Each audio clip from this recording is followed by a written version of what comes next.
Yang ketujuh, at-tadarru' wal khusyu',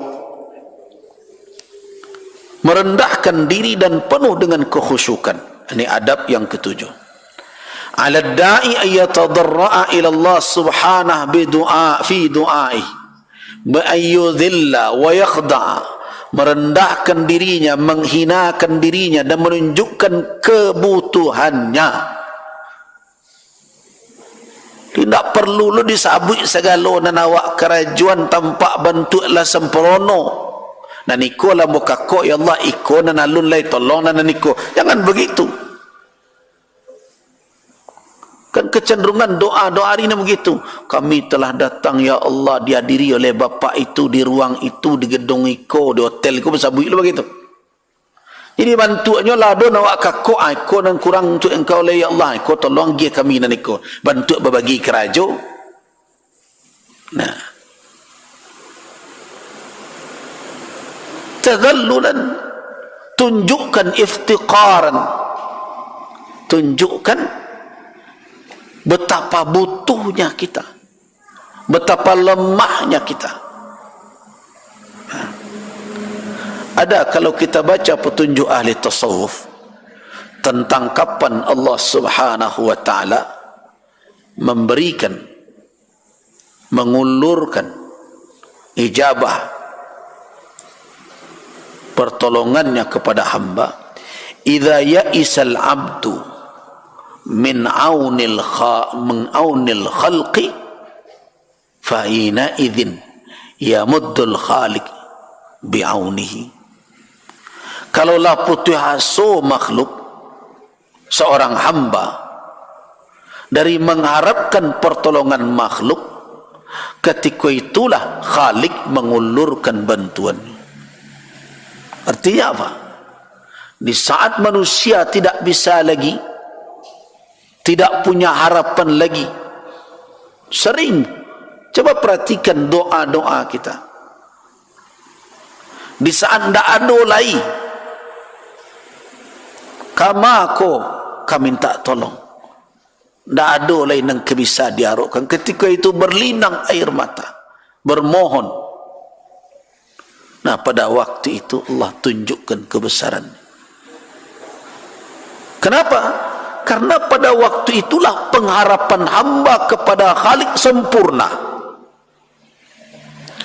Tapi kalau awak minta rezeki, ya Allah agilah rezeki, tapi besok si anu lai mantan utangnya kau. Alumpan wah pengharapan. Tapi ketika penuh pengharapan hamba kepada Khalik, di saat itu dia menemukan keajaiban ijabah doa. Itu petunjuk ulama. Dan saya pernah mengalaminya. Yang saya ingat betul satu kali ketika mahasiswa, saya pergi haji pertama kali haji dari Mesir naik kapal laut. Uang dikirim oleh orang tua terbatas, dia beli untuk rusum haji. Biaya kita selama di tanah suci biasanya dibayarkan ke kedutaan Saudi, namanya rusum. Kemudian dibelikan tiket kapal laut menyeberang dari Suez, naik kapal ke Jeddah. Nah, ketika wukuf di Arafah, saya masih ingat waktu itu uang saya cuma tinggal 13 rial. 12 rial atau 3. Kemudian ketika pagi-pagi saat di Muzdalifah, saya sangat lapar sekali. Saya jalan kaki dahulu dari Makkah ke Mina, Mina ke Muzdalifah, pagi-pagi terus di Arafah. Di Arafah wukuf tidak ada tenda, duduk saja di bebatuan di dekat Jabal Rahmah atau di Sakharat, diterpa oleh terik mentari 50 derajat. Tidak ada tenda, panas. Malamnya selesai azan berkumandang, bergerak menuju ke Musdalifah. Sampai di Musdalifah, bayangkan perut belum berisi nasi semenjak siang. Kebetulan ada diberi roti oleh orang, itu saya dimakan. Tengah malam lapar, kemudian tanpa ada tenaga kerja, kita menjual pop mie 6 real waktu itu, dan airnya dibeli pula, air panas 10 real. Tinggallah waktu itu cuma 2 real lah, 12 kalau tidak salah duit saya, 2 real saja. Nah, tertidur setelah salat maghrib dan isya, jamak takhir maghrib, qasar isya. Setelah berzikir, tertidur saja di pinggiran jalan, atas tikar beralaskan ransel yang dibawa kemana-mana. Setelah melontar jamrah tanggal 10 Dzulhijjah pagi, jamrah Aqabah, kemudian bertahallul dan seganti kain ihram dengan celana barajuj ketika itu, baju kaus, jalan ke Makkah, tawaf, sa'i. Nah, ketika tawaf itulah betul-betul terasa lapar selapar-laparnya. Bayangkan, makan Indomie saja tengah malam, pagi belum makan, hari sudah jam 9, jam 10 ketika itu, lapar. Nah, setelah tawaf, rencana mau sa'i, datang orang ramai-ramai didorong, dan saya terdesak, tapi terdesak tidak keluar, terdesak sampai ke dekat pintu Ka'bah di Multazam. Saya berfikir berarti saya diantarkan ke sini, berbalik saja saya, melekatkan diri di Multazam dan menangis memohon, dan dikadukan apa? Perut lapar. Nah, walaupun pandai berbahasa Arab, tapi tidak bahasa Arab lagi yang keluar. Ya Allah, Engkaulah tempat saya mengadu. Kemana saya akan mengadu? Saya tidak punya apa-apa, tidak punya keluarga di sini. Tidak mungkin saya menadahkan tangan kepada kawan-kawan. Bapak cik saku-saku, ambo piti hanya 2 real saja, ya Allah. Habis segala pengharapan waktu itu, tidak ada. Dan tidak terbayang dari mana akan dapat bantuan. Perut sakit karena menahan lapar.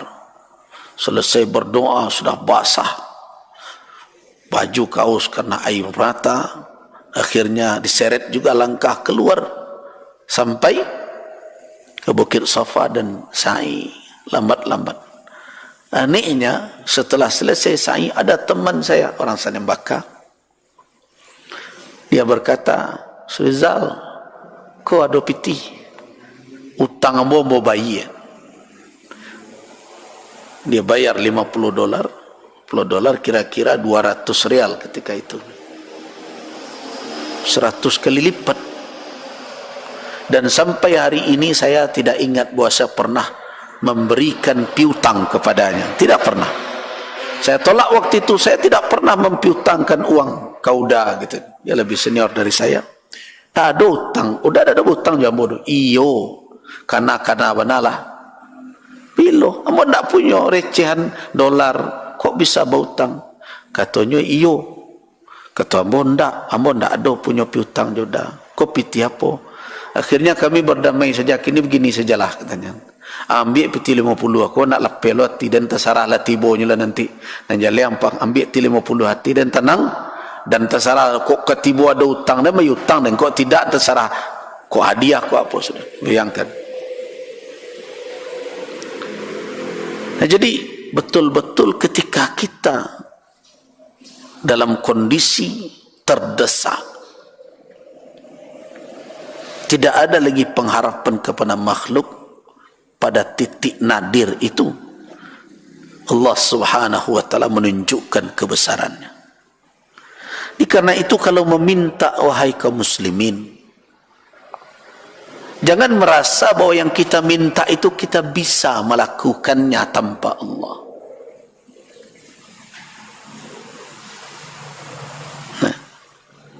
yang kita pakai untuk mewujudkan juga dari Allah. La haula wala quwata illa billah.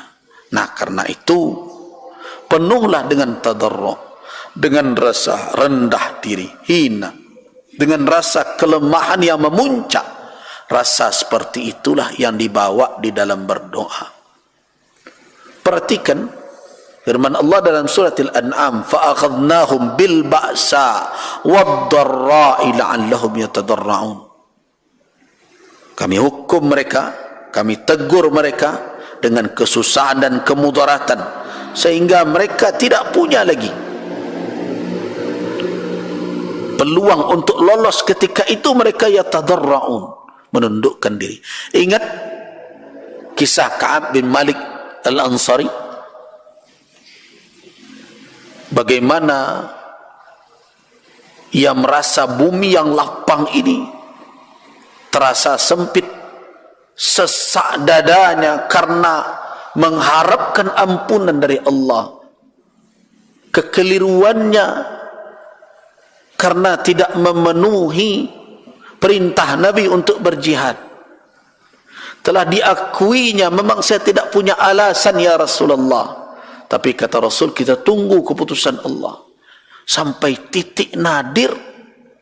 Sehingga apa kata Al-Quran? Kalau perhatikan surah At-Taubah, wa ala salasah, ada 3 orang yang ditunda oleh Allah subhanahu wa ta'ala keputusan tentang mereka. Apakah mereka akan diterima taubat mereka? Perhatikan surah At-Taubah ayat 118. Wa ala salasah alladhina khullifu hatta idha daqat alaihimul ardu bima ra'ubat.